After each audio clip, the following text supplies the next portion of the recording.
Alors vous êtes cinéaste, photographe et écologiste, et vous êtes aujourd'hui en Belgique pour présenter votre nouveau film Terra. Alors ça parle de quoi Terra, Yann Arthus Alors Bertrand? Terra, c'est un film qui parle de l'impact de l'homme sur la Terre. Je vais vous donner un chiffre qui fait vraiment peur. C'est la biomasse des mammifères sur la Terre. Les mammifères, c'est quoi? C'est les hommes, les animaux domestiques qu'on consomme, qu'on élève, et puis les animaux sauvages. Aujourd'hui, on estime que la biomasse des mammifères sur la Terre, c'est 95% l'homme et ses animaux domestiques. C'est-à-dire que tous les animaux sauvages du monde ne représentent plus que 5%.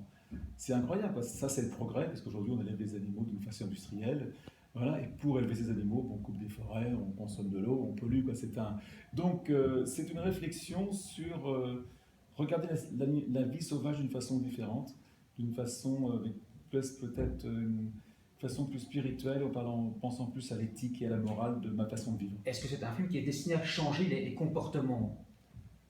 Bon, ça fait 20 ans que je fais des films pour changer les comportements. Ouais. Je ne sais pas si on les change vraiment, mais en tout cas, c'est des films que j'aime faire et j'aime beaucoup ce film. D'ailleurs, il est à disposition de la Fondation Gulbenkian Belgique pour le passer dans toutes les écoles. Ce film est libre de droit, tout le monde peut le montrer. Ouais. Voilà. Alors votre film précédent, Human, a déjà pas mal marché dans le monde entier. Oui, oui, Ouais. oui. Oui.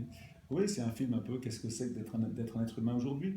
Mais vous savez, d'être un humaniste, c'est quoi en fin de compte? C'est d'aimer la vie. Je pense que d'être un écolo, c'est bien sûr d'aimer les arbres, d'aimer les animaux, d'aimer la rivière, les beaux paysages, mais c'est aussi d'aimer les hommes. Ça marche ensemble.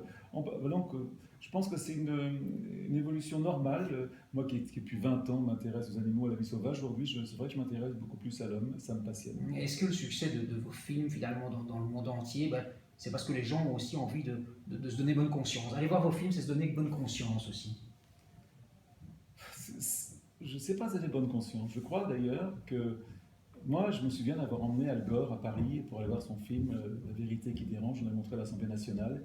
Et en regardant le film, je me disais, c'est la première fois qu'on parlait vraiment du changement climatique. Il n'y a pas si longtemps que ça. Hein. On parle de 2004. Donc c'est pas loin. Et en fin de compte, à ce moment-là, on a commencé à parler du changement climatique. Aujourd'hui, il n'y a plus de climato-sceptiques. Tout le monde sait que c'est vrai ce qui est en train d'arriver. Il y en a encore quelques-uns. Ouais, mais alors ce qui est étonnant, c'est ce que dit Al Gore très bien, c'est, alors maintenant qu'on le sait, qu'est-ce que diront nos enfants et nos petits-enfants? Ils ont été formidables, ils ont changé, ils savaient ce qui était en train d'arriver, ou alors ils savaient ce qui allait arriver et ils ne changent pas grand-chose. Aujourd'hui, notre civilisation qui est basée sur la consommation, sur les échanges, donc sur l'émission de carbone quelque part, c'est difficile de changer cette civilisation sur laquelle c'est ce qui paye les routes, c'est ce qui paye les hôpitaux, c'est ce qui paye l'école. Donc on n'a pas trouvé le système de vivre autrement. Voilà, donc on émet. Et donc l'action écologique doit se muscler pour avoir un impact, avoir un effet. Il faut être plus dur, plus ferme. J'ai pas la solution. Je pense que la solution, c'est l'amour. Regarder autour de soi avec plus de tendresse, de bienveillance, et surtout de ne pas dire que c'est les lobbies qui nous obligent à consommer. C'est moi tout seul qui décide. Donc ma décision, elle appartient d'abord à moi, elle n'appartient pas aux autres. Il ne faut pas que j'attende que les autres changent, c'est ce que disait Gandhi, hein, sois toi-même le changement que tu veux du monde. C'est un peu utopique et peut-être un peu nunuche, mais quelque part c'est la vérité. Yann Arthus Bertrand, est-ce qu'on vit trop sous l'influence des lobbies à l'heure actuelle en Belgique, en France, en Europe? Non, pas du tout. Je pense que c'est nous qui décidons. On vote avec son caddie. Hein.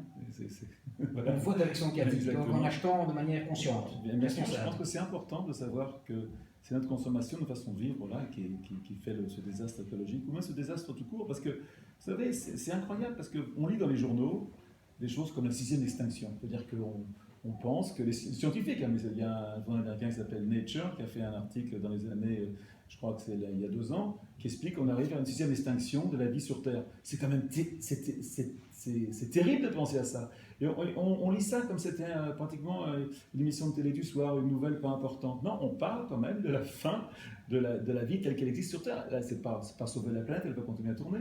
C'est la façon dont on vit, notre confort, notre météo, notre façon de vivre. Et ça, c'est ce qu'on est en train de mettre en danger. Oui, mais ça, c'est être un peu catastrophiste. Est-ce que vous êtes catastrophiste? Est-ce que vous êtes pessimiste, Yann Arthus Bertrand? Il est beaucoup trop tard pour être pessimiste.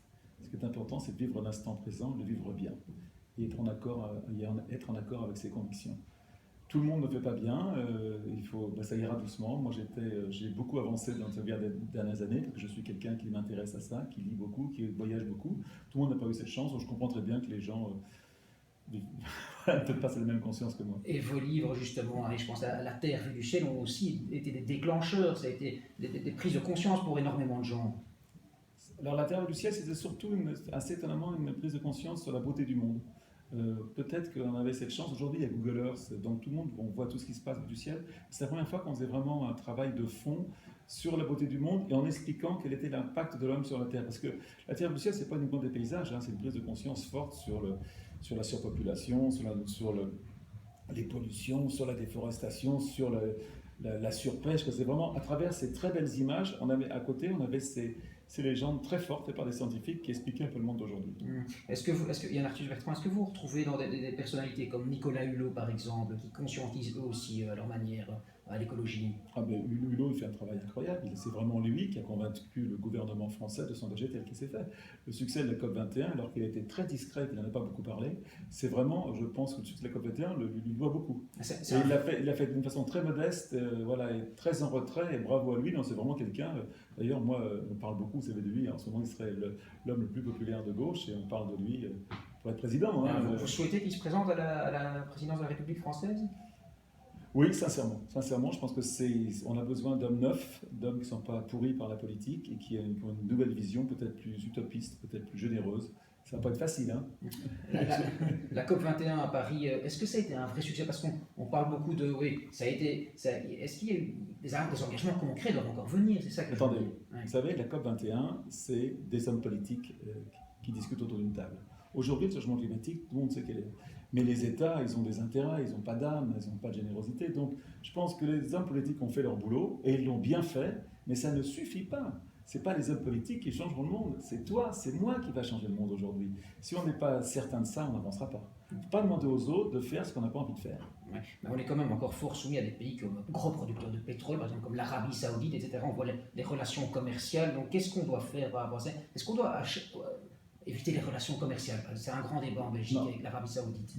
D'abord, l'Arabie Saoudite, c'est le pétrole qu'on consomme tous les jours. Quand tu fais le plein dans ta voiture, tu ne demandes pas d'où vient ton pétrole, s'il vient du Nigeria ou s'il vient d'Arabie Saoudite. On commence à se le demander. Oui, mais enfin, il y a pas le pétrole n'est pas tracé. Et on n'a pas le choix, on n'a pas de pétrole. Puis moi-même, je suis même choqué quand on est si content, la France, de vendre des Rafales à l'Arabie Saoudite ou de vendre des Rafales en Inde, par exemple. On sait que ces Rafales en Inde vont servir contre le Pakistan. Voilà, je pense que mon pays, c'est le 3e vendeur d'armes du monde. Ça ne m'enchante pas tellement. C'est étonnant parce qu'on est en même temps le pays des droits de l'homme, en même temps, on vend des armes pour tuer. Parce que c'est quoi un Rafale? C'est un engin de mort qui envoie des missiles. Ce qui se passe en Syrie aujourd'hui le montre bien. Donc c'est compliqué. Je n'ai pas la solution. Et donc vous plaidez quand même de manière générale pour un retour de l'éthique, pour plus d'éthique à tous les niveaux. Je plaide pour un monde beaucoup plus plein de bienveillance et de gentillesse et plus amoureux du monde qui nous entoure. C'est simple, mais c'est assez basique. Ça, c'est indispensable pour nos enfants, pour notre avenir. Mais qu'est-ce qu'il y a mieux que l'amour pour changer le monde? Rien. Yann Arthus Bertrand, merci, bonne journée. Bonne journée à vous.